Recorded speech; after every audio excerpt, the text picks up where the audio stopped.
Welcome, Mr. Sutton, bringing you the BC Calculus 617 Extra Practice Number 2 solutions on Euler's method. On this problem, we're given the differential equation dy over dx equals 3x plus 2y plus 1. For the first part of this problem, we want to find the second derivative in terms of x and y. So let's take the first derivative. That's going to be, well, actually, the first derivative of the first derivative, because they already gave us the first derivative. So that's going to be 3 plus 2 dy over dx, because we're differentiating implicitly here, and that plus 1 gets differentiated away. So this is good as far as it goes, but they did say they wanted this in terms of x and y. So dy over dx is not quite good enough. We have to substitute the stuff that dy over dx equals here, which has just x's and y's in it, for this dy over dx down here. So we've got 3 plus 2 times all that stuff, which if we wanted to, we could distribute this out, and that's going to be 3 plus 6x plus 4y plus 2, which we can then call plus 5, 3 plus 2 there. This next part of the problem is kind of a beast. We want to find values of m, b, and r for which y equals mx plus b plus e to the rx is a solution to this differential equation. So to do this, we're going to kind of set up a system of equations here. So we can say first off that the derivative of this y expression directly is going to be m, and then this b is just differentiated away because it's a constant. So we have m plus r times e to the rx. So that's if we just take the derivative of this directly. But now we also know that dy over dx equals this stuff up here.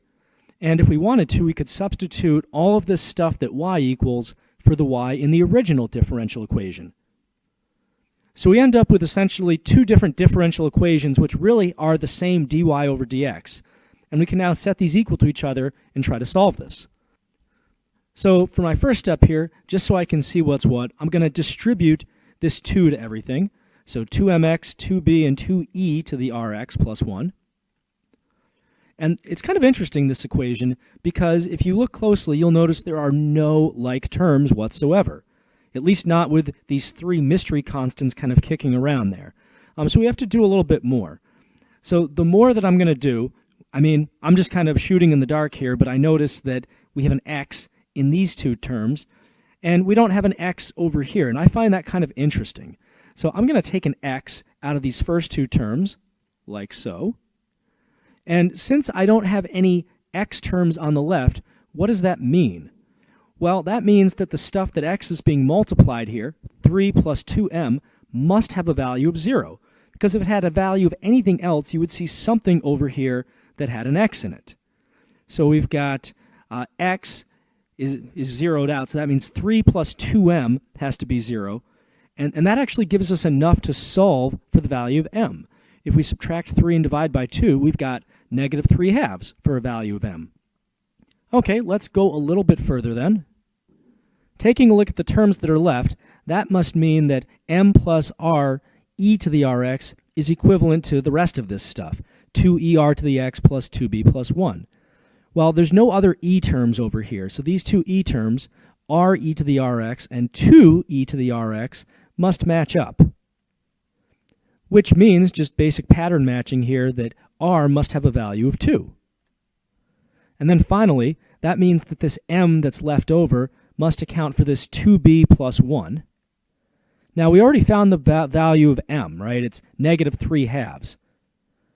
So that means if I subtract 1 and divide by 2, I should get the value of b. Negative 3/2 minus 1, that's negative 5/2. Divide that by 2, we have negative 5/4. For this problem, y equals f of x is a particular solution to this equation with a condition of f of 0 equals negative 2. We want to use Euler's method from 0 to 1 with a step size of 1/2 to approximate f of 1. So since we're going by halves, that means we're going to have to first approximate f of 1/2, and then we'll use that to approximate f of 1. So f of 1/2, that's going to be f of 0 plus f prime of 0 times our step size of 1/2. And this was a no calculator problem. So f of 0, they told us that was negative 2 over here. And then f prime of 0, well, that's what I get when I plug in the x value 0 and the y value negative 2 to my differential equation up here. So that's 3 times 0 plus 2 times negative 2 plus 1. That comes out to, let's see, negative 4 plus 1 is negative 3. So this stuff over here then is minus 3 times a half. And let's see, this is negative 3 halves. Negative 2 subtracting 3 halves is going to give us negative 7 halves. Moving on now to find f of 1, which was our ultimate goal on this. That's going to be f of 1 half plus f prime of 1 half times our step size that is still 1 half. F of 1 half we said was approximately negative 7 halves. F prime of 1 half, now I have to plug 1 half and negative 7 halves into my differential equation up here. So that's going to be 3 times our x value of 1 half plus 2 times our y value approximated of negative 7 halves plus 1. So this is 3 halves minus 7 plus 1, so 3 halves minus 6. That's 3 halves minus 12 halves, which is going to be, let's see, negative 9 halves, yep. So going back here, we have minus 9 halves times 1 half. So negative 7 halves minus 9 fourths. Well, we can call this negative 14 fourths. Negative 14 fourths minus 9 fourths, that's going to be negative 23 fourths, which you didn't need to simplify, but, just for the sake of simplifying, there we go. For this problem, g of x is another solution to this differential equation with initial condition 0, k. So if we're using Euler's method starting at 0 and going by 1s, and we get g of 1 equals 0, what must k have been? That's what they're asking here. So to start this off, I'm going to pretend I'm using Euler's to find g of 1, and I know I'm going to have a k for my initial condition. So I'm like, all right, g of 1 equals, just pretending I'm using Euler's here, g of 0, and since we have a step size of 1, so we're going to have g prime of 0 times 1. Now they're saying that if I take one step with Euler, which is what you need to do to get from 0 to 1 for the x value, one step with Euler, we end up with 0 for the result of all that. So I'm going to just write equals 0 here.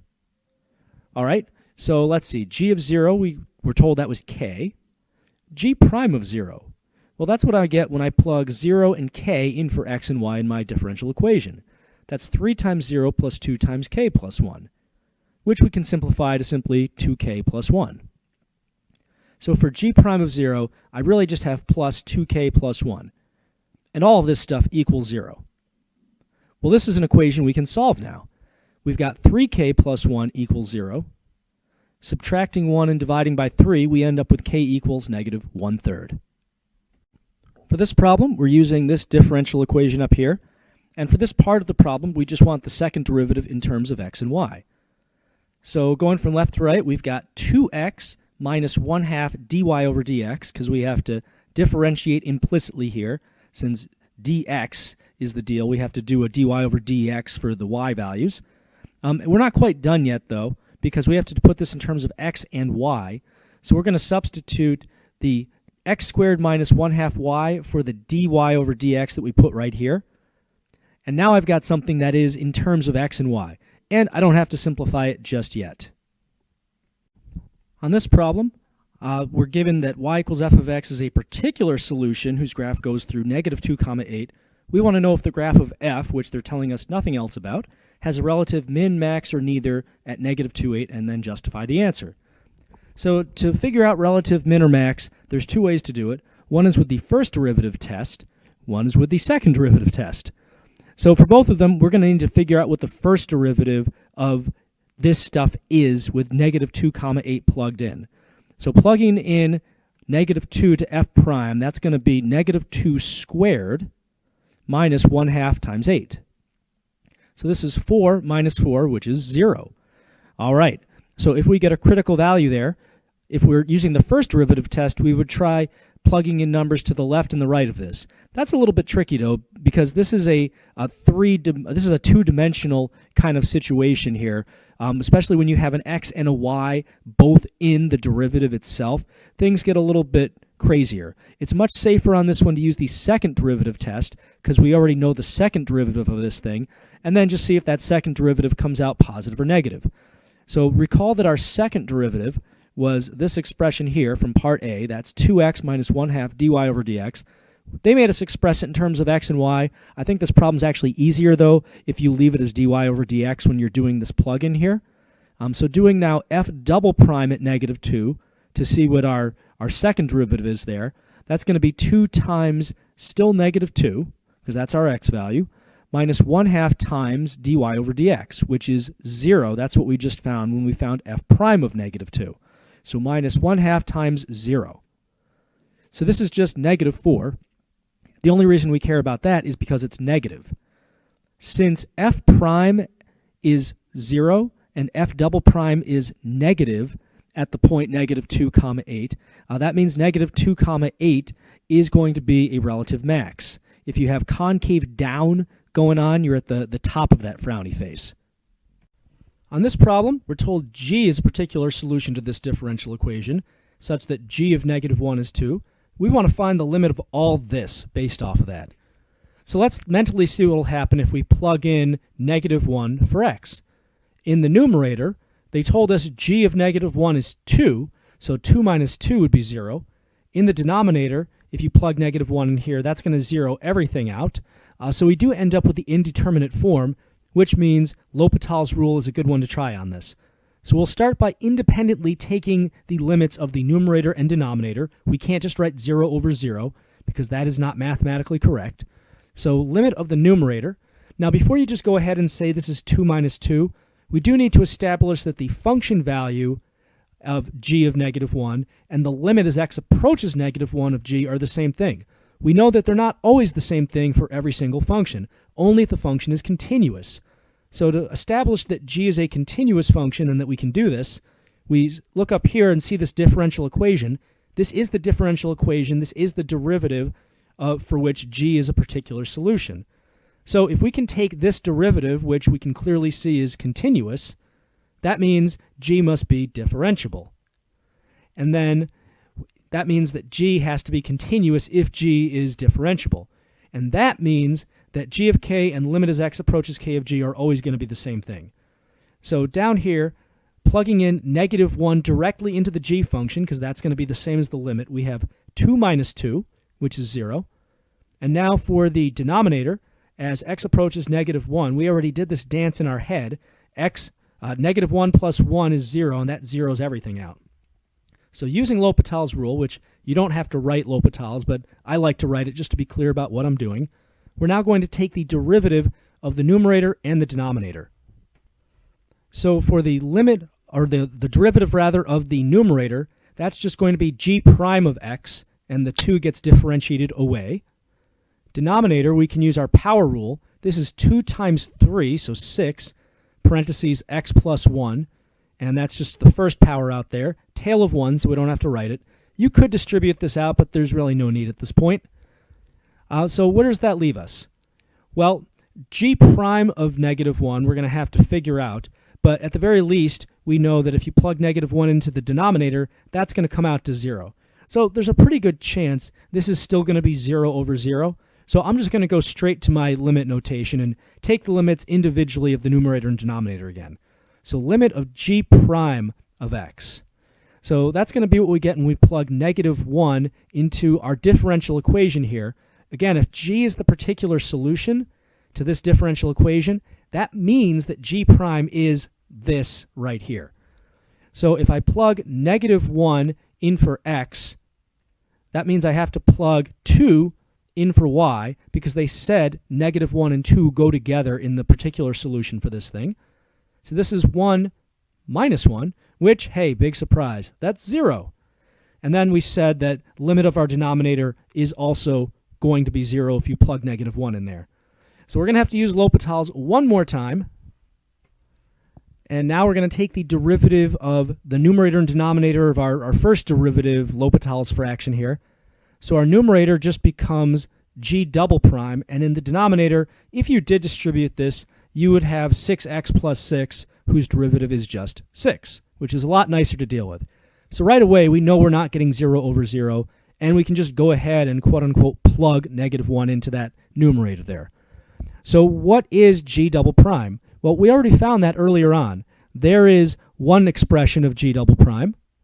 So plugging everything in, we've got negative 1 going in for x, so 2 times negative 1, minus 1/2 times 1 squared, minus 1/2 times 2. Again, 2 is the y value that goes with negative 1 in this problem because of our particular solution. And let's crunch the numbers on this. You actually could call it a day here, but just for the sake of simplifying, we've got 2 times negative 1 is negative 2. In here, we've got 1 minus 1, so this is all just going to be 0 in here. So 1/2 times 0 is still 0, so really it's just this negative 2 that we have left in the numerator. Negative 2 over 6 gives us negative 1/3. For this problem, we're told that y equals h of x is a particular solution to this diff-EQ, such that h of 0 is 2. They want us to use Euler's starting at 0 with 2 steps to get to h of 1. So if we're doing 2 steps on a distance of 1, that means each step is 1/2. And we're going to have to then calculate h of 1/2 first, approximate it anyway, and use that to figure out h of 1. So starting with h of 1/2, that's going to be h of 0 plus h prime of 0 times our step of 1/2. H of 0 they gave us, that was 2.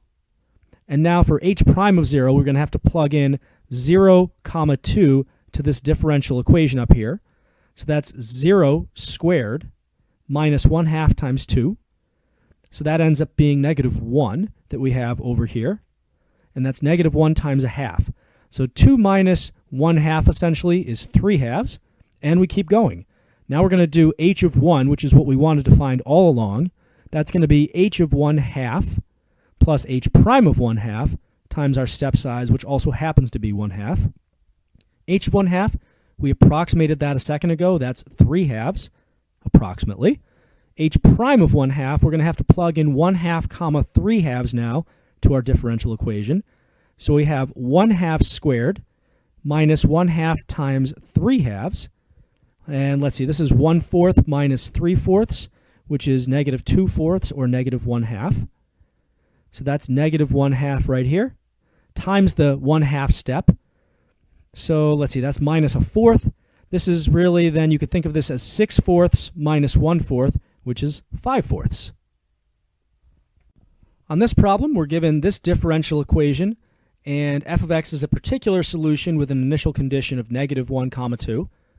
First part, we want to use Euler's to start at negative 1 and figure out f of 0 going in 2 steps. That means we have to go with step size of 1/2. We're going to first figure out f of negative 1/2 and then f of 0. So f of negative 1/2, that's going to be f of negative 1, our starting point, plus f prime of negative 1 times a step of 1/2. F of negative 1, they already told us up here, that's 2. F prime of negative 1, we're going to have to plug negative 1, 2 into our differential equation here. So that's 6 times negative 1 squared minus negative 1 squared times 2. So this is going to be 6 minus 2, which is 4. So we have 4 times 1/2. This is really 2 plus 2, which will simplify to 4. And now I need to figure out f of 0 with this as my launching off point. So f of 0, that's approximately f of negative 1/2 plus f prime of negative 1/2 times a 1/2 step. F of negative 1/2 we said was approximately 4. F prime of negative 1/2, well, now we have to plug negative 1/2 and 4 into our differential equation. So that's 6 times negative 1/2 squared minus 1/2 squared times 4. 6 times a 4th is going to be 3/2 if we simplify that. Over here, this is, let's see, a 4th times 4. So that's going to be just 1. So we have then, what did we say over here? We said this was 6 over 4, so 3/2. So we have 3/2 minus 1, which is 1/2. So now 1/2 is going to be our f prime here, times our step of 1/2. And then just adding all that up, this is 4 plus a 4th. So 16/4 plus 1/4 comes out to 17/4. For this part of the problem, we just want to find the particular solution y equals f of x with this initial condition. So we're going to start by trying to separate the variables, since I see an output variable y in my differential equation. Before I can do that, though, it would help if I did a little bit of factoring here. So I can factor out, let's see, an x squared. That would leave me with 6 minus y inside. And now I'm going to divide both sides by 6 minus y to get that with the dy. And I'll multiply both sides by dx to get that with my x squared, or at least get it over to the other side. All right, time to take the antiderivative of both sides. On the left side, this is going to be ln of 6 minus y, and then we have to divide by the tail of negative 1 here, so negative ln absolute value 6 minus y. Over here, this is going to be, this bumps up to a 3, so 1/3 x cubed plus c. Now we plug in our initial condition. So over here, we've got negative ln of absolute value of 6 minus 2. Over here, this is 1/3 times, let's see, this is going to be negative 1 quantity raised to the third plus c. We've got a negative ln of 4 on the left. We have, let's see, a negative 1/3 on the right side. So c then is just going to be positive 1/3 if we add that over here, minus the ln of 4 that's already over there. So that's kind of a weird c value, but we'll roll with it here. Now we're going to plug that back into the plus c up here. Before we do that, though, we have to resolve this absolute value in the ln because we don't want to leave that around for the particular solution. So looking at my initial condition, it looks like I have a y value of 2, which means that in general, 6 minus y, the expression we're trying to figure out if we need absolute value for, 6 minus y, is going to come out positive. So it turns out we don't need the absolute value. We can just replace it with a normal parentheses. So we can write negative ln parentheses 6 minus y equals 1/3 x cubed, and now we add our c value in here, so that's plus 1/3 minus ln of 4. At this point, we just need to isolate y, which is going to take a few steps. I'll start by negating everything. So I've got ln of 6 minus y equals negative 1/3 x cubed plus 1/3 minus ln of 4. And actually, this will be a minus 1/3 and plus ln of 4. There we go. Make sure I get all my negatives in there. Next, I have to raise e to both sides to get rid of this ln. So 6 minus y equals e to all that stuff. And when I do this, I'm also going to take the extra step of converting this ln of 4 in the exponent to a 4 coefficient out in front, because we could split this off as an e to the ln of 4, which just becomes 4. All right, now I'm going to subtract 6 and negate everything to get y completely by itself. So I end up with 6 minus 4e to the negative 1/3 x cubed minus 3.